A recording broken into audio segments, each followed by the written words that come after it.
Boogeyman Ben.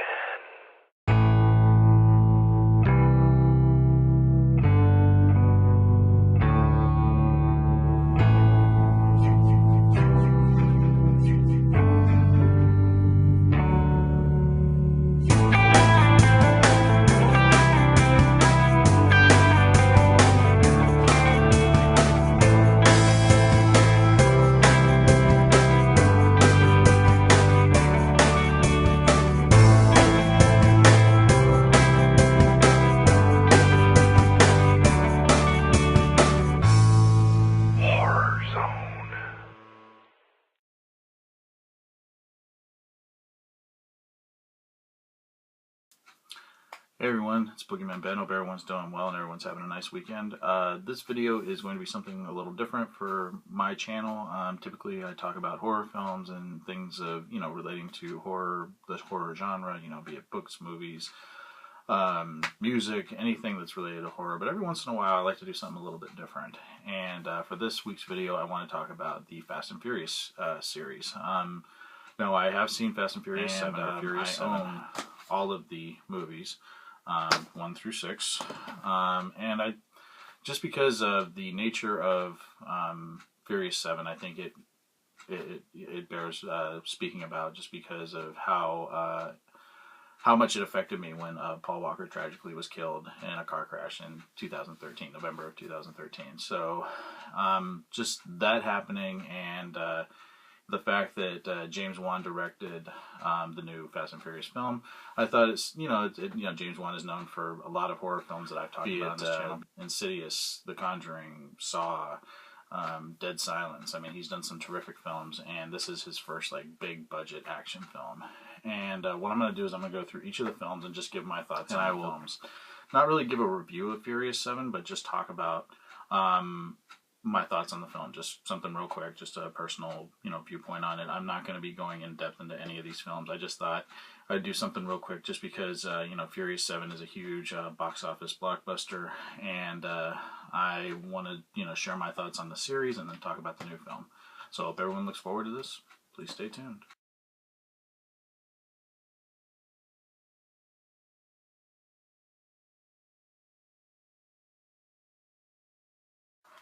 So we're going to start with, of course, 2001's The Fast and Furious, starring, of course, Vin Diesel, Paul Walker. You had Jordana Brewster, Michelle Rodriguez, directed by Rob Cohn, who had done The Skulls. He would go on to direct Triple X, which is another film I'm actually a fan of.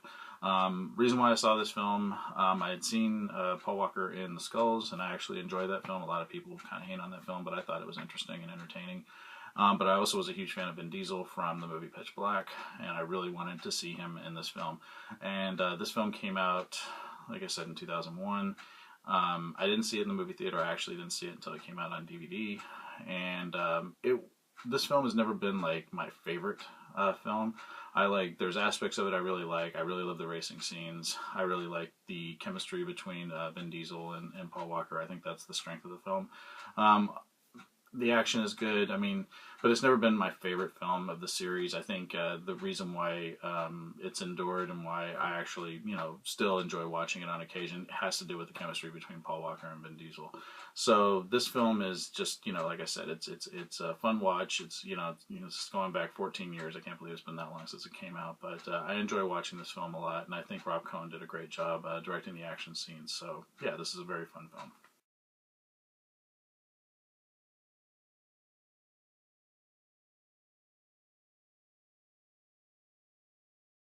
And moving on to the sequel, Too Fast, Too Furious, which would come out in 2003. This one, of course, Vin Diesel was not in, and Paul Walker was the star of it as Brian O'Connor, and this one takes place in Miami. This film is my least favorite of the series, and I think the main reason for it is I actually didn't like the dynamic between the Paul Walker Brian O'Connor character and Tyrese's Roman Pierce character. Now, as the series has gone on, I like the Roman Pierce character a lot better. In this movie, I was not crazy about the character. Tej is actually introduced in this film as well, the ludicrous character. I liked him better in this film than I liked Tyrese's character. I just thought Tyrese's character came off a little bit more as just a punk. And as the series has gone on, he's become more of kind of the comic relief. and I just like how the character has evolved. But in this one, I just wasn't as crazy about him. I also didn't like the action scenes as much in this one. I do like John Singleton, and I've been a fan of, films like, Boys in the Hood, of course. I actually like Shaft. A lot of people don't like that one. I thought Higher Learning was a good film when it came out, but the times I've returned to watching that film, I haven't liked it as much. But he has done some great. Four Brothers is a great film. I have liked him, some of his directorial efforts more so than this one. I just didn't think he handled the racing scenes as well as Cohen did, and at that time that was the only thing I could base it against. And again, I really missed Vin Diesel.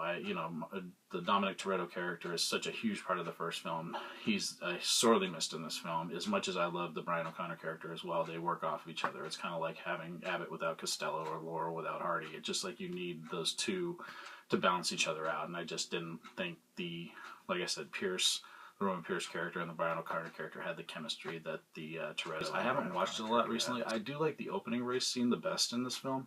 I thought that one was the best. As the movie ended, I just wasn't as invested in it as much. I thought Eva Mendes was fine in it, but I didn't think she and Paul Walker had any chemistry. It just, like I said, it's just little things here and there. I did think Cole Hauser made a very good villain in this film, though, so he was like another shining moment, and I thought Paul Walker did a fantastic job as always.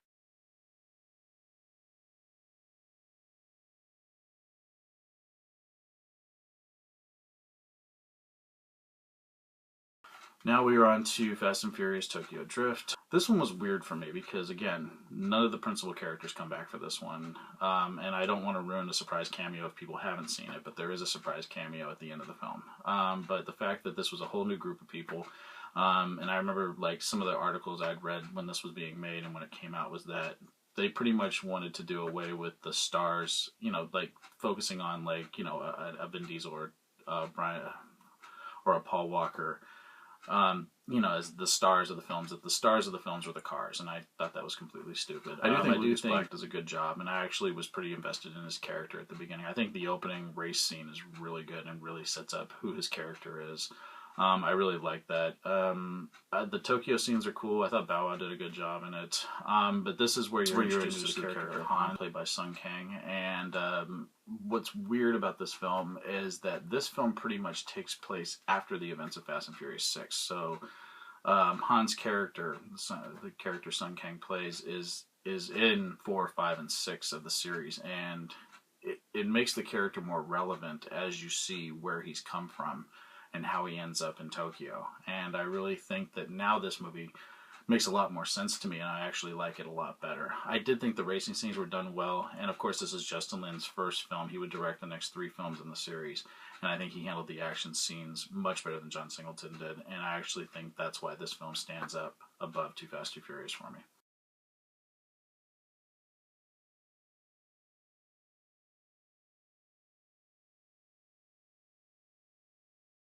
Next, we will have Fast and Furious, which came out in 2009, and the smartest thing that they did with this film is bring back the characters from the first film, which would be Vin Diesel, of course, Paul Walker, you have Jordana Brewster, and in sort of a smaller performance, you have Michelle Rodriguez returning as Letty. This film is fantastic to me. A lot of people don't like it as much as I do, but for me, this is what brought the series back on track for me. And I really feel like this is a true sequel to the original film. And I love the racing scenes, and I love the opening where you see Han with Dominic, and it's just really cool. Yeah, I really just think that it's just such a better film, and just to have the original cast back is fantastic. And this just sets up what the next 3 films are going to be. And I think the smartest thing they could have done was getting this original cast back. But yeah, I love the action in it. I think the villains in it are great. There's some terrific race scenes in the desert, and of course the dynamic between Paul Walker and Vin Diesel. It's like they never stop playing these characters. Just excellent film. A lot of fun.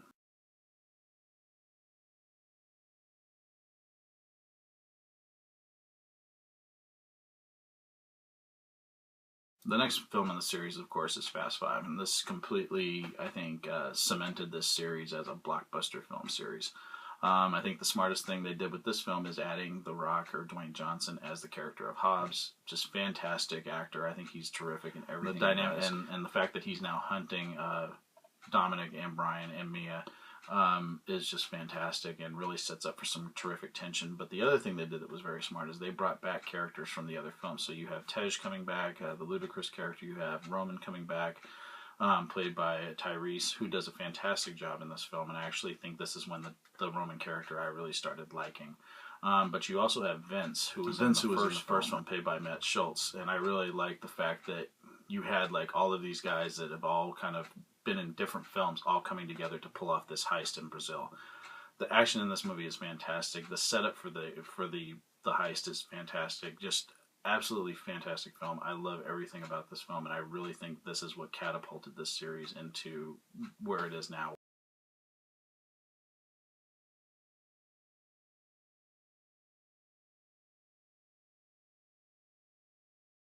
The next film in my collection is Fast and Furious 6, which was came out in 2013, and I didn't know how they were going to top Fast 5, because for me, I said Fast 5 is just fantastic. I can't see how they're going to do anything better. And this film when it started, I was like, I don't know if how this is going to work, if this is going to even be able to beat Fast 5. But by the middle of the film, I just thought it blew Fast 5 away from me. I absolutely love 6, and I think you just, again, one thing I like the new villain in this film, the character of Shaw, played by Luke Evans. I thought he was a terrific villain, one of the strongest villains in the series up until the new film.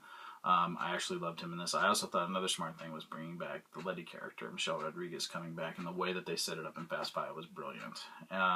Because I always thought that her, not to spoil her, but that you thought she died in part 4. But, it's like it never made sense to me the way that it was done. And I was always glad that they kind of went back on that, because it was something they didn't show. It was kind of off, it was just kind of talked about. And I always said, why would they bring that character back just to kill her off? And I know it was kind of what brought, Dom back to LA and everything in the 4th film, but I never liked the way it was handled. So I was really happy they brought her back in this one. She kicks ass in this film. And I've actually liked the Letty character in the later films than I did in the first film. But yeah, the action in this is insane. The scene where they're the tank is chasing them on the freeway, and I mean, there's just some terrific action in the end with everybody calls it the non-ending runway. That scene with the plane and everything. I mean, there's some terrific action in this film, and the ending that sets up not only what happened in Tokyo Drift, but what's going to happen in the next film is just fantastic. Just awesome movie, and all the characters truly shine in this. And there's some really tragic scenes in this film that really make you sad. And I'm not going to spoil it for anybody that hasn't seen it, but it really would set up some of the heartbreak that was to come.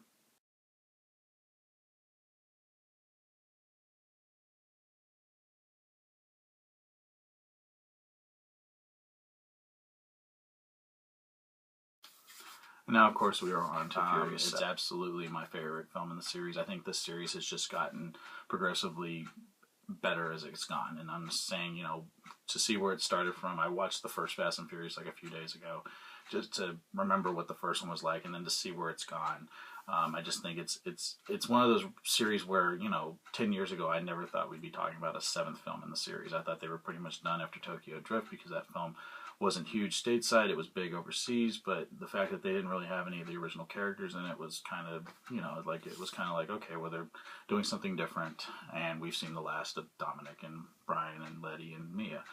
But the way that they've taken this series and expanded upon it, brought characters back, and, just done some terrific, whoever tied all this together just did a fantastic job.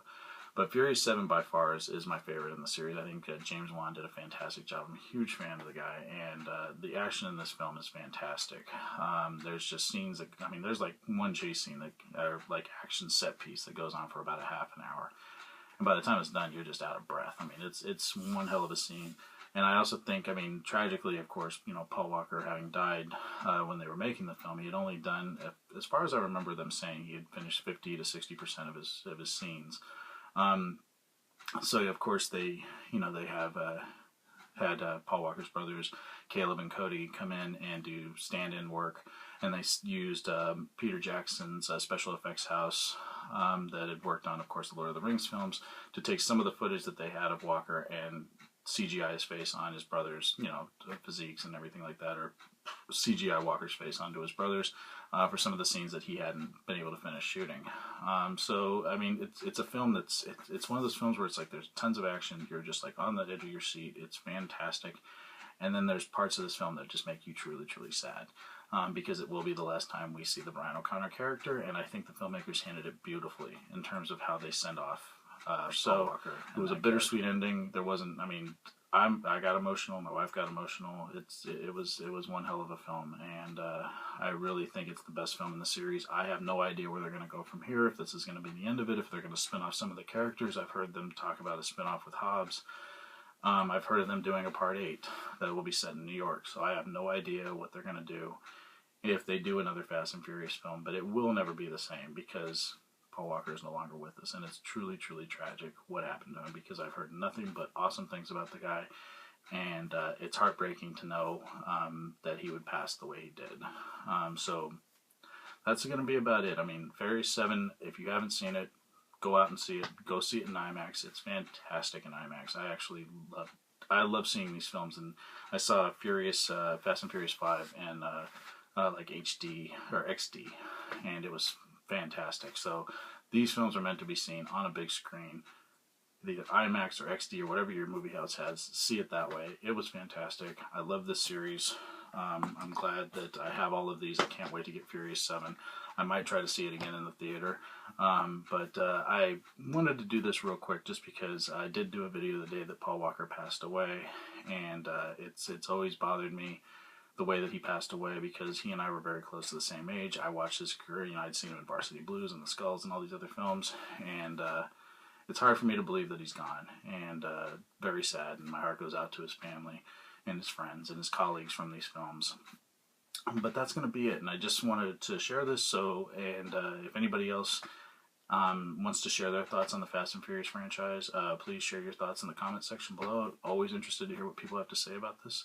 And thank you so much for watching this. I know it's different for this channel. It's not horror, but just wanted to talk about this because I felt like it was important. Thanks so much again for everybody watching. Hope everyone has a great rest of their weekend. Take it easy.